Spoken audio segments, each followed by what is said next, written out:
de vous retrouver dans Gatingo sur Tout TV Africa. Madame, monsieur, bonjour et bienvenue. La coordination des mouvements de l'Azawad est-elle impliquée dans la double attaque au Mali, dont celle du bateau Tombouctou la semaine dernière? C'est la question que nombreux se posent après un communiqué de la CMA publié ce 11 septembre 2023 et vivement relayé par les médias occidentaux.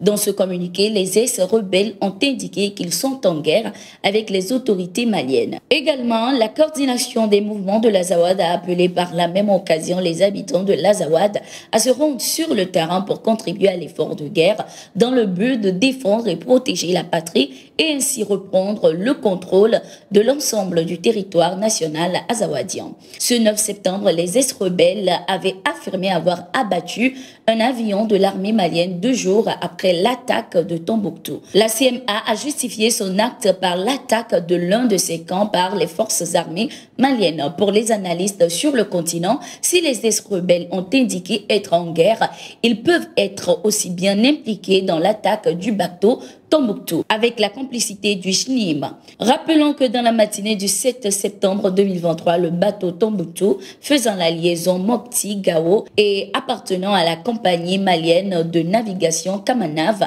a été attaqué par des tirs de roquettes des terroristes dans les environs de Gourma-Rarousse, région de Tombouctou. Le bilan fait état de 64 morts. Le 8 septembre, le groupe de soutien à l'islam et aux musulmans JNIM affilié à l'Al-Qaïda aurait revendiqué l'attaque du bateau SL contre le camp des forces armées maliennes Fama de Bamba dans la région de Gao perpétré le 7 septembre. Le gouvernement malien avait déjà lancé un appel aux signataires de l'accord de paix d'Alger pour un retour à la table de négociation. Objectif, surmonter les défis actuels par la voie du dialogue dans un processus de paix. Au Gabon, les militaires français reprennent leurs activités quelques semaines après le coup d'État qui a renversé le gouvernement d'Ali Bongo. La France, qui estime ne pas reconnaître les autorités militaires nigériennes, accorde une faveur et importance particulière aux nouvelles autorités gabonaises qui sont également issues d'un coup d'État. La France condamne tous les coups d'État. Pour autant, nous ne pouvons pas mettre sur le même plan la situation au Niger où des militaires illégitimes ont destitué un président légitimement élu et c'est du Gabon où le mobile avancé par les militaires est précisément le non-respect de la loi électorale et la constitution. Car de ce fait, et je pèse mes mots, il existe des doutes sur la sincérité des élections dans ce pays, a tenté d'expliquer le ministre des Armées françaises, Sébastien Lecornu. Ce 3 septembre, l'ambassadeur français au Gabon, Alexis Lamec, a d'ailleurs rencontré le général Oligui Nguema, le nouvel homme fort du pays.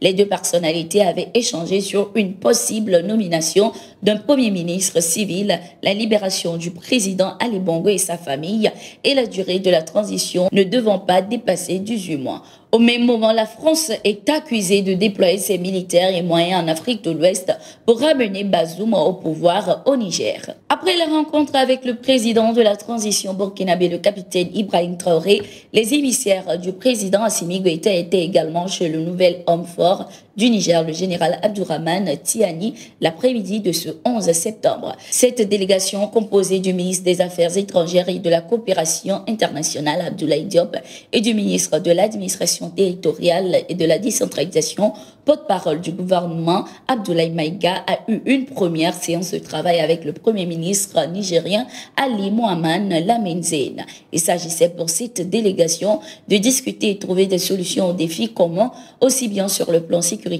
que sur le plan sociopolitique et économique. Au Burkina Faso, les forces armées ont effectué ce 11 septembre 2023 des frappes aériennes ciblées dans les localités de Silgadi et de Pétogoli situées dans la région du Sahel. Ces opérations ont abouti à la neutralisation de plusieurs terroristes ainsi qu'à la destruction de leur matériel et logistique. Selon l'agence d'information burkinabé, ces malfaiteurs ont été interceptés et neutralisés dans la localité de Silgadi lorsqu'ils tentaient de camoufler une importante logistique dans la végétation. Au même moment, à Pétogoli, un groupe d'individus s'étaient réunis sous un arbre avec des fûts de carburant.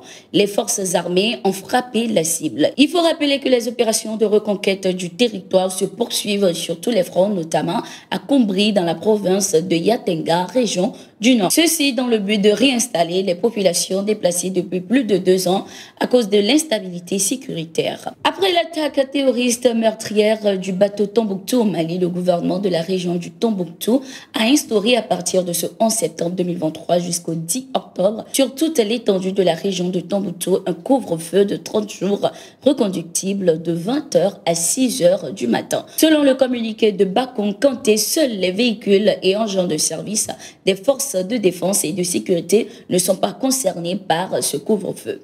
Les forces de défense et de sécurité sont chargées de l'exécution de la décision. Nous voilà arrivés à la fin de ce numéro de Gatingo. Merci d'être resté avec nous. Nous sommes en continu sur nos différentes plateformes.